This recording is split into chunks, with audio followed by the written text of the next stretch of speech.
আজকের আয়োজনে তোমাদের সাথে ব্রেড মালাইয়ের রেসিপি শেয়ার করছি।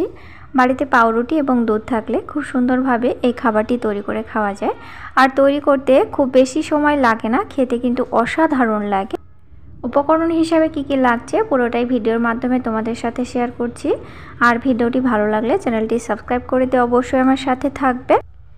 প্রথমে নিচ্ছি পাউরুটি। এখানে স্লাইস পাউরুটি আছে। পাউরুটির চারিদিকে যে পোড়া শক্ত অংশগুলো রয়েছে সেগুলো কেটে বাদ দিচ্ছি। আর ভেতরে যে সাদা অংশটা আছে সেটাই নিচ্ছি, যে নরম অংশটা থাকে সেটা দিয়ে খুব সুন্দরভাবে আমি ব্রেড মালাই তৈরি করছি। দেখো ব্রেডগুলো খুব সুন্দরভাবে কাটা হয়ে গেছে, আমি একটি পাত্রে তুলে নিচ্ছি। সকাল সন্ধ্যা বলো যে কোনো টাইম কিন্তু বাড়িতে পাউরুটি থাকলে ঠিক এইভাবে ব্রেড মালাই বানিয়ে খাওয়া যেতে পারে। তো আমি একটি পাত্রে নিয়েছি, দিচ্ছি এখানে 1 কাপ মতো গুঁড়ো দুধ আর দিচ্ছি হাফ কাপ মতো চিনি। অবশ্যই চিনির টেস্ট তোমরা স্বাদ মতো দেবে। আর দিচ্ছি এখানে 2 কাপ জল। অবশ্যই একটু কাস্টার্ড পাউডার আমি গুঁড়ো দুধের সঙ্গে মিশিয়ে দিয়েছি, এতে কালারটা খুব ভালো আসে। এবার খুব গাঢ় করে আমি মালাইটা তৈরি করে নিচ্ছি। ওপর থেকে কিছু আমি বাদাম কুচি দিয়েছি। তো তোমরা তোমাদের পছন্দ মতো কিছু ড্রাই ফ্রুট দিতে পারো।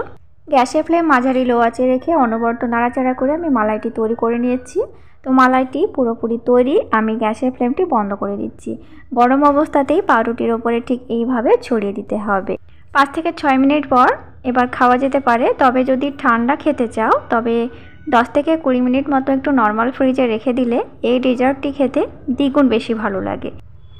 খুব কম সময়ের মধ্যে ছোট্ট একটি ভিডিও তোমাদের সাথে শেয়ার করলাম। আশা করছি তোমাদের ভালো লেগেছে। আর ভালো লাগলে অবশ্যই চ্যানেলটি সাবস্ক্রাইব করে দিয়ে আমার সাথে থাকবে। অবশ্যই সাথে লাইক করবে, কমেন্ট করবে এবং তোমার বন্ধুদের সাথে শেয়ার করবে। তো ভালো থেকো। তোমাদের সাথে আবারও দেখা হচ্ছে পরের কোনো ভিডিওতে। ধন্যবাদ।